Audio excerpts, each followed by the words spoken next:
नमस्कार मित्रांनो, स्टार प्रवाहावरील तुमची आवडती मालिका लग्नानंतर होईलच प्रेम सध्या अत्यंत उत्कंठावर्धक वळणावरती आहे। या मालिकेचा 4 एप्रिलच्या भागामध्ये मोठा ट्विस्ट पाहायला मिळणार आहे। काव्या आणि जीवाचा भूतकाळाचे गुपित हळूहळू उलगडत चाललेले आहे। घरच्यांसाठी हा एक मोठा धक्का ठरणार आहे। तर चला पाहूया या भागात काय विशेष घडणार आहे। देशमुख कुटुंबात अनिशाची धडाकेबाज एंट्री होते। देशमुख कुटुंबात एक नवीन पात्राची एंट्री झालेली आहे। अनिशा, जी काव्याची जुनी मैत्रीण आहे, ती घरात आली आणि तिने वातावरणच बदलून टाकलं। अनिशाला वाटतं की जीवा आणि काव्याचं लग्न झालेलं आहे आणि ती त्या समजुतीनुच ती सगळ्यांशी बोलायला लागते। अरे वा, कॉंग्रॅच्युलेशन्स जीवा, हे ऐकताच जीवा गोंधळून जातो आणि घरच्यांच्या नजरा त्याच्यावरती खिळतात। नंदिनी अनिशाला विचारते, तू कोण? अनिशा हसत म्हणते, मी जीविका नाही, अनिशा आहे, काव्याची जिवलग मैत्रीण। एवढ्यातच जीवा आणि घरचे सगळे तिथे पोहोचतात। अनिशा जीवाला पाहून त्याला चक्क कॉंग्रॅच्युलेशन्स म्हणते। घरचे आश्चर्यचकित होतात आणि जीवाच्या भूतकाळाचं सत्य समोर येणार का? अनिशा पुढे म्हणते, हा बुके तुझ्यासाठी नाही, हा काव्या मॅडमसाठी आहे।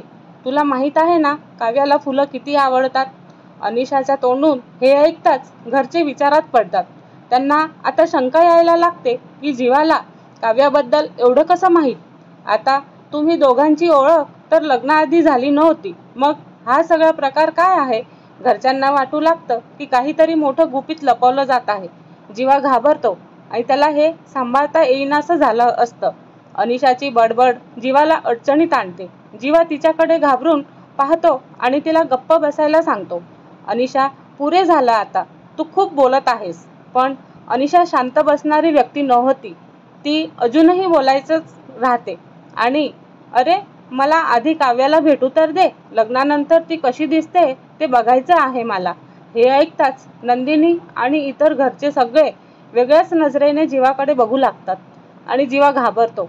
त्याला जाणवतं की त्याचा आणि काव्याचा भूतकाळ आता उघड होऊ शकतो आणि घरच्यांची संशयाची नजर आणि पुढचा मोठा ट्विस्ट। आता परिस्थिती आणखी गंभीर होते। जीवा, खरं सांग, काव्या आणि तुझ्यात लग्नाआधी काही होतं का? नंदिनी आणि इतर घरच्यांना आता सगळ्या गोष्टींची उकल करायची होती। अनिशाच्या येण्याने घरात मोठा गोंधळ घडणार होता आणि हे निश्चितच होतं। आता सर्वात मोठा प्रश्न म्हणजे जीवा आणि काव्याचं गुपित उघड होईल का? घरच्यांना सत्य कळेल का? आणि काव्या आणि जीवाच्या नात्याला कोणतं नवीन वळण येईल? हे जाणून घेण्यासाठी पुढील भाग नक्की पहा आणि आमच्या चॅनलला लाईक, शेअर आणि सबस्क्राईब करायला विसरू नका। धन्यवाद।